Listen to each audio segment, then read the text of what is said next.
Well, hello and welcome to the Mindful Medics podcast, where we dive into the lives of medical professionals, exploring the triumphs and trials of their careers and uncover how they have found ways to manage stress, prevent burnout, and to thrive, both professionally and personally. Join us as we discover the keys to a balanced, fulfilled, and healthy life in this crazy, demanding world in which we live. So today I want to welcome my guest, Dr. Nanda Sekhon, a skilled healthcare executive with extensive experience in hospital management, utilization review, and physician advisory roles. Currently serving as Denial's medical director at HCA Healthcare, Dr. Sekhon previously led leadership positions at Tenant Healthcare and Sound Physicians, guiding teams in effective resource management and patient care optimization. She holds an MBA from the University of Texas, Dallas, and an MD from St. George's University, underscoring her commitment to integrating clinical expertise with business acumen to enhance healthcare delivery. And her book, The Happy Physician, Don't Burn Out, Refire, was released in May 2024. So welcome to the show, Dr. Sekhon. Thank you so much. Thank you so much. And thank you for having me on Mindful Medics. You are most welcome. We're delighted to have you here. So, Nanda, please tell us a little bit about your early life and what inspired you to pursue a career in medicine. Well, I grew up in India, and I'm one of 5 sisters. My dad was in the army, and he laid a lot of emphasis on education. And from the very beginning, actually my childhood, I wanted to be a physician. I wanted to help people. And that what made me go into medicine. I always joke, I was like, there's 2 kind of people who want to do internal medicine. One who always knew what they wanted to do, and one who even when they finish med school don't still know what they want to do. I was the second one. I loved everything. So I decided internal medicine was it because I could do anything. I was in critical care. I loved every part of it. I liked nephrology. I liked cardiology. I loved pulmonary critical care. So I ended up going internal medicine and did all of that. That's how I eventually ended up in hospital medicine, because I really thoroughly loved doing all of that, and hence led my 20 plus years in hospital medicine practice. So here we are. That's wonderful. It's funny you say that. I was one of those who decided, I was 12 years old when I decided I wanted to I become a general practitioner, which is what it's called in the UK, and I always knew that's what I wanted to do. And then when I got there, I hated it. So I think your route was probably a better one. You kind of you loved all aspects of medicine and you wanted to be a generalist. So I think that's wonderful. What brought you from India to the United States? I moved with my whole family, my mom, dad, and my 5 sisters and my grandma when I was, I'm calculating, it's that long ago, almost 16 years old when I moved to U.S. There was a lot of political unrest in the parts of India I was from. And again, education was top priority for my father, for us. And he made us all move to California. And I finished my high school in California and college. So I was very blessed that I didn't get to interfere with my education. So essentially education and better opportunities for that here in our great country of US. That's what led us to move here. Yeah, that's wonderful. And we're very glad that you're here. So share with us the timeline of your career. You've kind of explained that you went into internal medicine.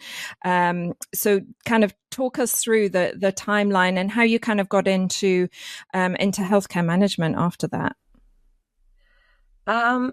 So it was an interesting journey. I finished college, high school, college, and then I went to St. George's in Grenada for my first couple of years of med school and finished them out in New York, New Jersey, and different places for clinicals.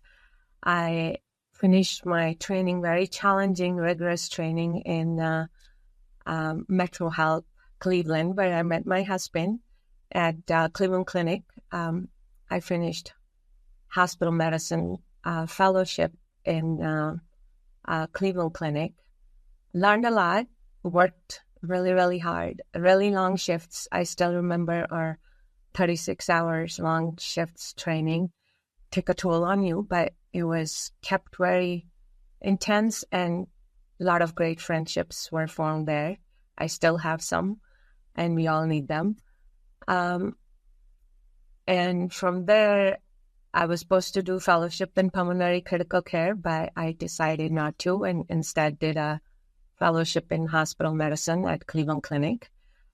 From there, we moved to upstate New York for a year, and I worked as hospital medicine for a year in New York, and then we moved to Texas, and I worked in hospital medicine, and I've almost worked in every area, as you can tell from my CV. I worked in being Revere Senior Health Services. I worked in nursing homes, long-term acute care facilities, again, back to hospital medicine. Along the way, we got married. Now I have 4 kids. My oldest is 15, and I have triplets. I have my 12-year-old triplets, and motherhood is a blessing and challenge when you are working full-time. Yeah. So as physicians, I talk about it in my book too. We are achievers. We are also overachievers. I decided I wanted to pursue my MBA because I had even bigger goals in mind going into administration. So I went to UT Dallas and finished my MBA. It didn't go into the CMO role. I did apply for it.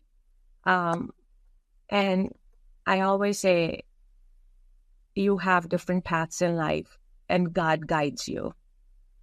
And those paths were not open at that time.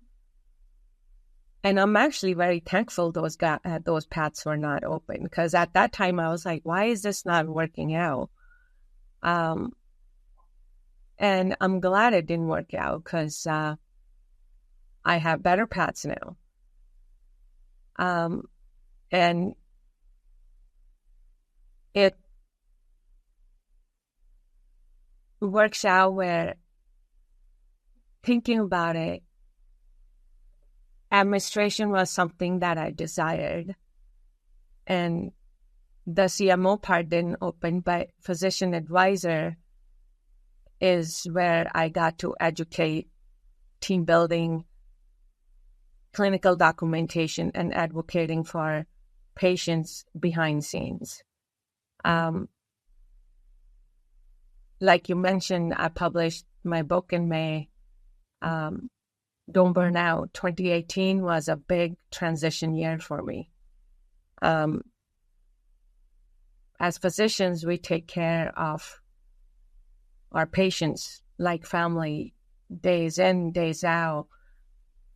And sometimes we lose track of who we are, where our health is, what's happening to us. I'm a living example of that. I was 40 pounds overweight. My father passed away of ALS in 2019. I was very stressed about him. I can now admit that I was in depression. I probably didn't deal with my postpartum depression. I had anxiety. Things at work were not where I wanted them to be. Probably for different reasons. My old company probably had reasons for the decisions they made. But it all kind of steamrolled. My relationship with my husband was suffering. Intimate relationships were suffering, not just with my husband, but with my kids, with myself. I looked into the mirror. I didn't even look in the mirror many days because I couldn't even recognize the person that was in the mirror. Yeah. And it came to a point, you could call it clinical depression, but it's I wouldn't recognize it because I never paid attention to it. Sure. And then we talk about motivational speakers, and I went with my husband to Tony Robbins' UPW. And that was probably, I didn't even know who Tony Robbins was. I just went to his one thing. And for the first time, I actually paid attention to myself once. And I was like, oh my God, there's things I can actually look at. And I think that's where this whole journey started. Like, at least pay attention to yourself for once. And it wasn't just like uphill from there. It was just like ups and downs and ups and downs. But so to answer, you asked me one question and I just went on this tangent, but that's how life is. As physicians, or even as a human being, you have to learn to listen to yourself. And chronic stress can not just have an effect on just one thing. It just changes your whole biological milieu. I mean, there's research and data about it, and we can just keep talking about it. But that's where it all led to my changing not just my habits, but almost my whole life. And that's where Happy Physician came from. It's I started journaling, I started writing, I started paying more attention to myself, and hence I'm here on Mindful Medics. So I love that. And thank you so much for being vulnerable and sharing all of that with us. And there was one thing that you said that really kind of resonated with me. I think you reach a point, and I've experienced severe chronic stress for about 15 years of my life, looking back on it, but in two major blocks. And that moment when you kind of look in the mirror and you don't really recognize that person that is looking back at you is a very shocking moment. And I think that's what, chronic stress does. Over time, you lose sense of who you are, and you also begin to change physically. Like you mentioned, I personally gained 53 pounds, which I lost recently, and that kind of, that weight gain also means that looking in the mirror, your physical appearance has changed as well. And chronic stress takes an impact on, takes a toll on your physical appearance quite dramatically as well. But the problem is, I think it's insidious. It's kind of a slow thing. It doesn't like happen overnight where you just wake up and you're like, oh my goodness, there's a completely different person in the mirror. But it's that slow, insidious change that happens over years and months. And then you have that one day where it's like, I don't know who this person that I'm looking at is anymore. And for a lot of people, that is a turning point where they kind of realize, now I need to do something about it. And I'm so glad that you kind of came across Tony Robbins at that time. I used to work for Tony as a coach and business results trainer, and I had a couple of incidences like that with going to his live events too, where I had those big aha moments where I was like, okay, like if I don't change now, then I'm never going to.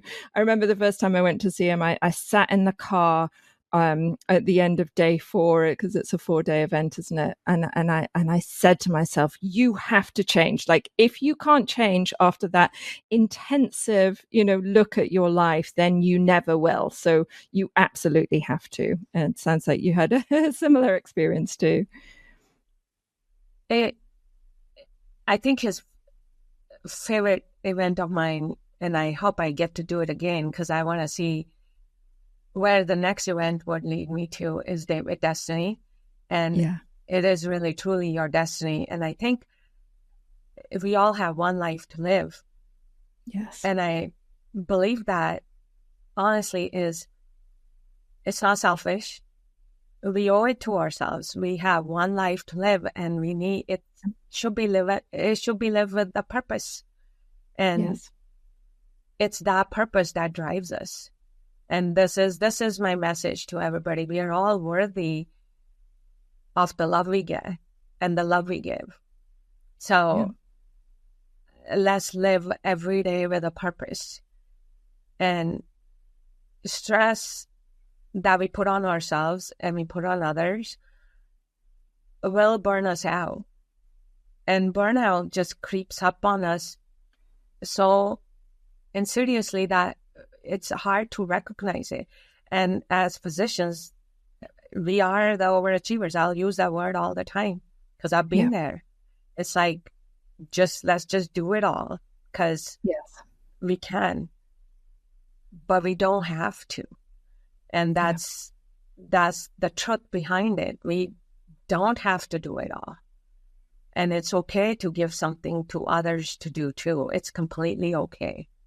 And these days I say, well, I will designate this person to do this and that person to do that. And it's okay to take a break. I take nice breaks. I enjoy music. I go on symphony. I love dates with myself. I go to symphony by myself. I'll go have a meal by myself. And I love it because I don't have to tell anyone if I'm going to take a half-hour meal or like a 2-hour long meal. I love my spa dates. It's very nice. It's a nice little break. I love it. So I think that's very important, especially for females, because we tend to take on so much. And for men too. I think men need to take time off for themselves too, because it's okay to take a break. And we as a society need to learn, take important breaks. It's good for you to take. It's mental health break. That's what I call it. It's important to take these breaks. And I think if you're going to have the energy to show up for other people and support, your family, and if you're a practicing physician, to support your patients as well, you have to be mentally and physically well, because if you're not, you're going to have so little energy, and the quality of the attention that you give will be so poor. It's funny, I went to a doctor's appointment on Monday, and the doctor I saw was so checked out. He just, I could tell he didn't see me as a person. And he was just like going through the motions of doing his job. It was, and as a physician myself, I recognized that was not a good bedside manner. He left me kind of feeling like I really didn't matter, that I was just another, check on his list for the day. And if people are to show up at a high level for their patients, in their workplace, and for their family and for themselves, they have to prioritize their own well-being. So I loved what you said. Thank you for sharing that with us. Tell me, Nanda, looking back at your early career, is there any piece of advice that you wish that you had been given back then? Yes. Take one day at a time. I still remember in college, I had a 4-year plan. It was gonna finish this. Then med school was 4-year plan. And then I remember sitting down with my charts and having just a 4-year plan. And it's like, enjoy each day, because 4-year plan, soon you're just passing through life. Yeah. And before you realize it, life's done. I just turned, and I'm just going to announce it to the world, I guess. I just turned 51, and I look back and I'm like, all those years passed by so quickly. And sometimes when you are right in the middle of it, it just seems so overwhelming. Yeah. You don't enjoy the moment. And it can get overwhelming. Be in the moment, be present. And sometimes it is overwhelming. Have a support system. It's very important to have a support system. And it is still okay to say no, because sometimes there is a lot of work and you have to know your limits. Set some limits, because sometimes it's a bit much. I never had limits. Like I said, I would say I could do everything and anything. I was a chief resident of my program, overachiever. I could do everything. At some point, it will catch up with you. So have a good support system. Keep your friends close. Check in with them. Always check in on your friends. And the thing about anxiety, depression, most people don't realize that your loved one could have it is because we get so good at hiding it. We are always smiling. We will hide it, not try to show it. Because that, especially in us physicians, because we don't want to look weak. So check in on each other, especially if you are in the field. It's okay to get help. So that will be my big advice. Take one day at a time, get help, keep your support system close, and check in on each other, because it's important. And any country you go through training's hard. Yeah. So keep your support system, check in on each other. And it's okay to tell each other that this is a bit much. We need to have some breaks. So that's the important lesson. Brilliant. I love that so much. And I do think that things are changing a little bit now. I kind of see some of the younger physicians that I follow on social media, and they're being very vocal about, about mental health and about prioritizing their own well-being and things like that. So I really do hope that there is kind of a sea change happening, because I'm 56. I'm showing my age there. Back when I was a young doctor, it was not okay to talk about this kind of thing. It was seen as a sign of weakness, and everybody kind of thought everybody else was okay. And I remember thinking I was the only one that was struggling, and that I'm sure that was not the case at all. So we have to normalize speaking up, like you say, and reach out and support our friends and accept. I think another thing that, high-performing people are not very good at is accepting help when it's offered to them. And we need to kind of normalize that as well, accepting that help. And we are always so much better when we are in community with other people. So tell me, Nanda, you launched your book in May 2024, The Happy Physician, Don't Burn Out, Refire. You've mentioned a little bit, but tell us, writing a book is a big deal. It's a big project. What made you kind of decide to take on that big project? So, first of all, I'm very thankful for my editor and my friend Marja. It really came out of my journals. I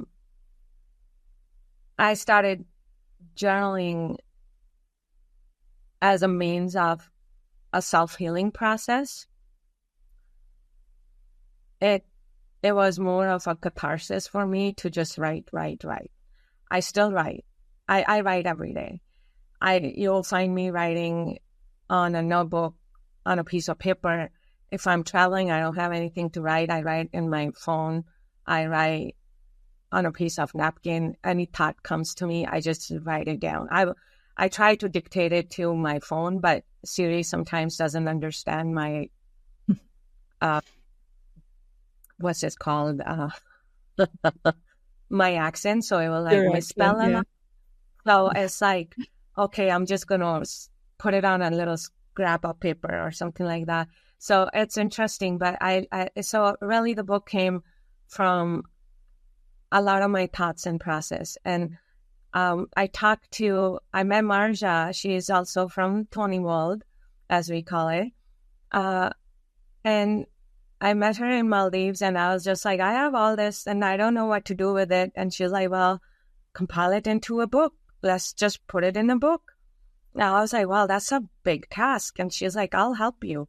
So that's where the project was really born, to put all the journal entries. And then it took us about a 2-year process to make all that happen. And it was first going to be launched on my 50th, which happened a year ago. But I went to India as my 50th gift to myself. It was my solo trip. I was out there for a whole year. And Wow. it was trekking through Himalayas. It was so beautiful. It was so peaceful. So then I made more changes. And believe me, I never meditated before until I started meditating. And that was one way of me releasing my stress, is I meditate. And even though sometimes it's 10 minutes a day, sometimes it's 20 minutes, sometimes it's how much longer I want to.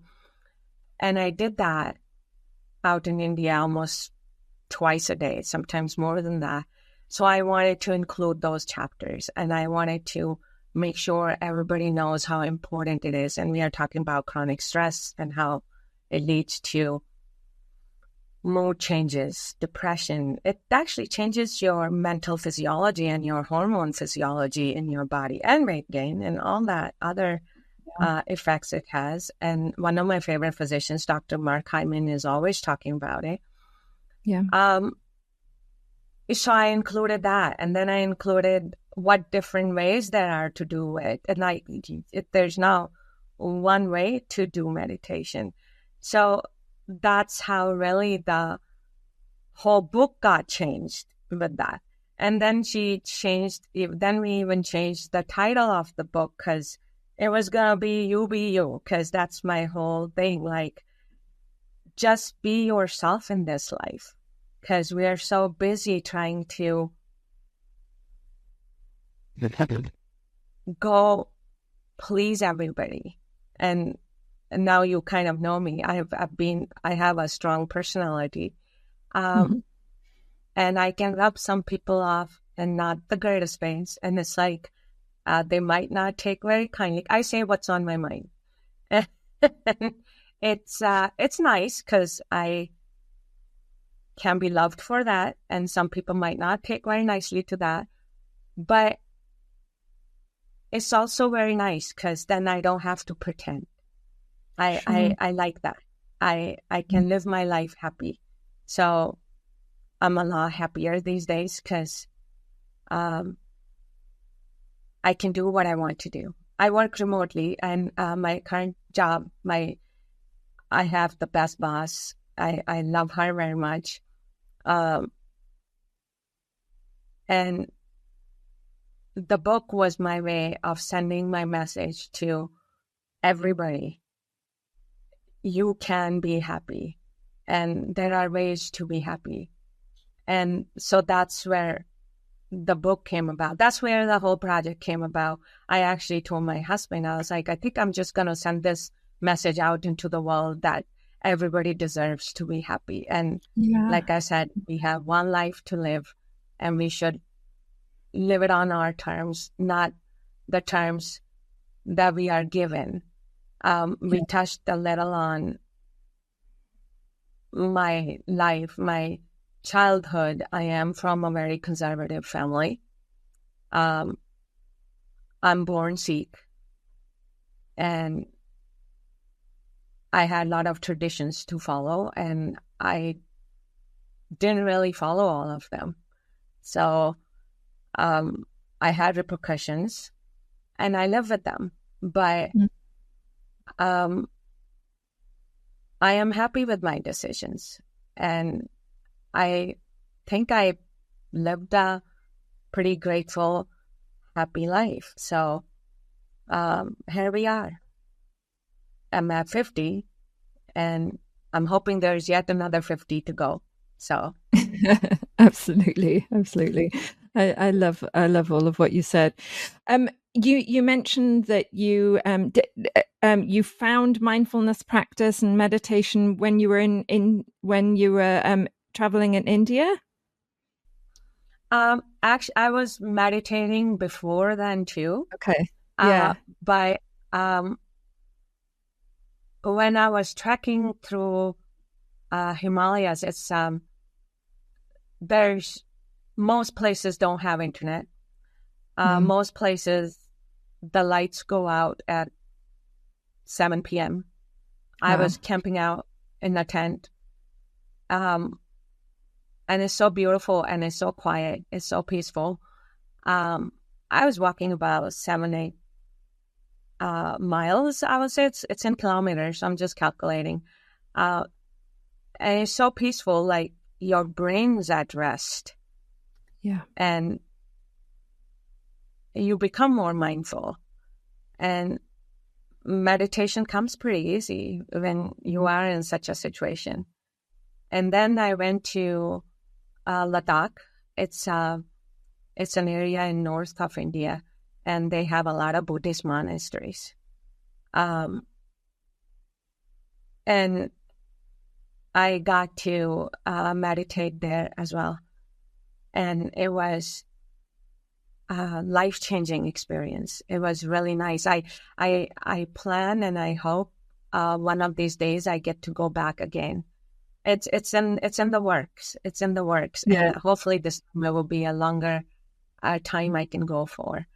Wonderful. And then, yes, it was, I haven't met Dalai Lama yet. I am praying that it's in my cards to do that. That will be amazing. If I do, I will definitely tell you. I will definitely share that. It will be one of, it's on my wish list. I'm manifesting it. So manifestation is a great tool. I think we should all practice that more than we do. Yes, absolutely. Fantastic. I love all of that. And I think, it's interesting in these podcasts, time in nature has come up a lot for people as kind of, a kind of mindfulness practice. And I think, being out in nature helps you kind of tap into your inner self and quiet all of the kind of noise that's going on in this crazy modern world that we live in.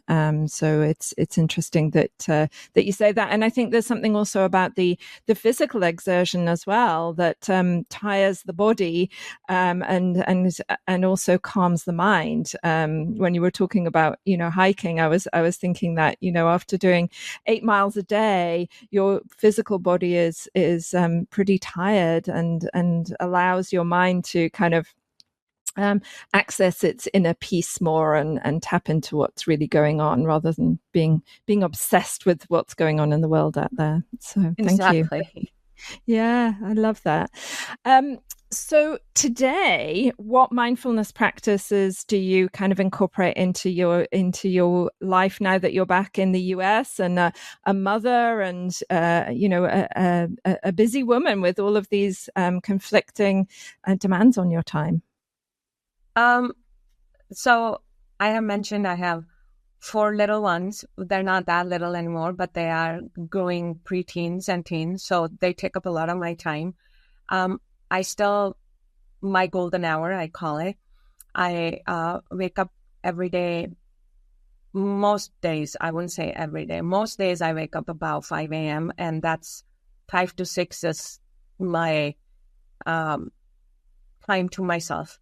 And we have a backyard, and I like to go in the backyard and sit quietly and enjoy that time to myself with deep breathing, and go for a walk. And that's the practice that keeps me sane.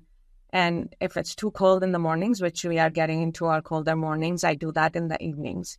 And music, I love music.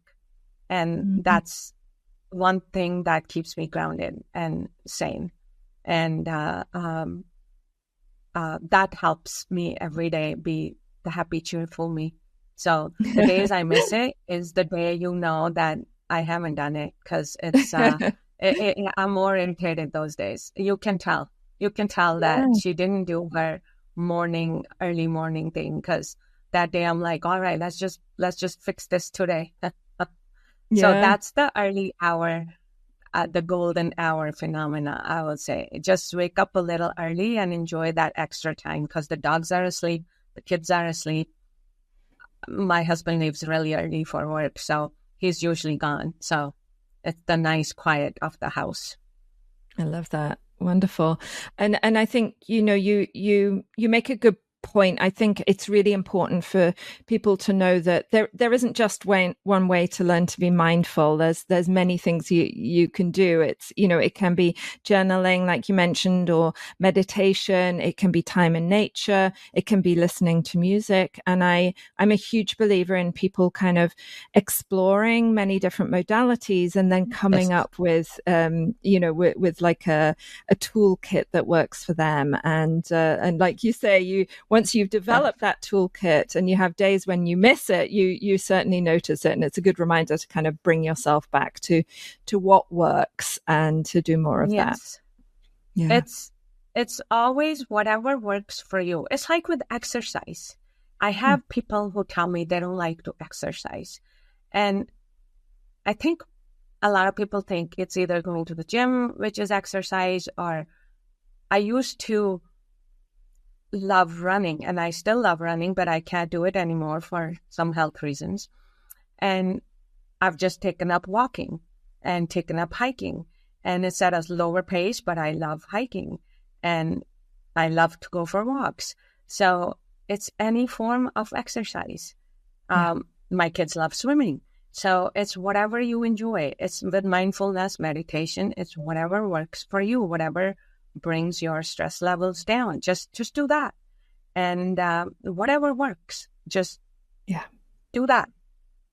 Love that. Simple, but easily actionable advice. So Nanda, my second last question for you is, what are your top 3 pieces of advice for people in general and also for physicians on how to stay healthy and live their best lives? How to stay healthy. 1, love deeply. When you have deep, meaningful relationships, you'll be happy. Number 2, eat real food. Cook yourself, even if it's a small meal. Cook it yourself. Sometimes it will take you 5 minutes making a simple salad, a simple smoothie, or a big meal, whatever you decide, but cook real food. There are days when I'm really, really busy and I'm working, I'll just make a little simple salad or a charcuterie board or whatever you want, but make it yourself. Teach your kids that too, whoever you want. Fast food is killing us. There's so many fast food joints. Don't do that. And this applies to physicians, especially to physicians, because we are so busy. I was a victim of that. Number 3, did I say exercise already or no? No. I can't remember. Exercise. Exercise in the form of doing anything, especially for women. It's weight-bearing exercises. We need to lift weights. Keep our bone mass. I have 5 pounds, 10 pound weights in next to me, and I take little breaks and I just lift them, because we need to keep our bone mass and we need to keep our muscles as we get older. So those are my 3 key things. Do those 3 things, and I do them every day almost. And those will be my 3 key things. So love it. Brilliant at least advice. I think so. Absolutely, they're foundational for sure. A quick tip that I'll add in as well. I've recently discovered weighted vests, which if I can't run because I have hip problems, and I wanted to be able to carry on walking, but get more out of it, and so I've got a weighted vest, and it's great for putting more weight through your hips, and Right. the research shows that it can prevent it can help reduce your risk of osteoporosis in your hip bones, which for us women is one of the biggest fears as you get older, that you're going to break your hip, because it often leads to a dramatic health decline when that happens. So it's a good way to kind of get a little bit more out of your hiking or your walking. Brilliant. So tell us, last question.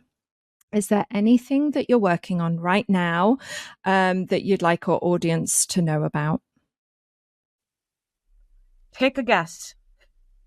Your book. I was like, take a guess. Well, yeah. So it's coming out of my previous book, but it's also coming out of my journals. It is so not ready, because the last one took me a long time, and this one's probably going to take about the same time. Yes, I like I said, I write all the time. It's still in its like embryo state. It's still like baby right now. It's not even a baby. It's like it's in its infancy, but it will be there. It's yes. It's something. Should I just spill the beans? It's yes. So it'll probably be my next book. I have fallen. I never thought I'll be an author. And here I am. I have fallen in love with writing, and it's just my thoughts. It's my thoughts, and I love my thoughts, and I love sharing them. So yes, I'll be writing a book. See, I'm manifesting. I'm putting it out there. I'll be writing another book, and I'll be sharing it with you guys, hopefully at some point in the future. Yeah, you have all these witnesses to hold you accountable now. Yes, now I'm going to be held accountable. Yes, indeed. That is wonderful. And thank you so much for sharing your wisdom, your life experience, and your very actionable tools and strategies with us today. It has been a pleasure talking with you. Thank you so much for having me. Thank you. I appreciate it. You're very welcome. And to our viewers and listeners, thank you so much for tuning in. Please share this podcast with any friends or colleagues that you think would benefit, and follow the show so you don't miss a single episode. And finally, I wish you a healthy, happy, abundant rest of your day. Bye for now. See you soon.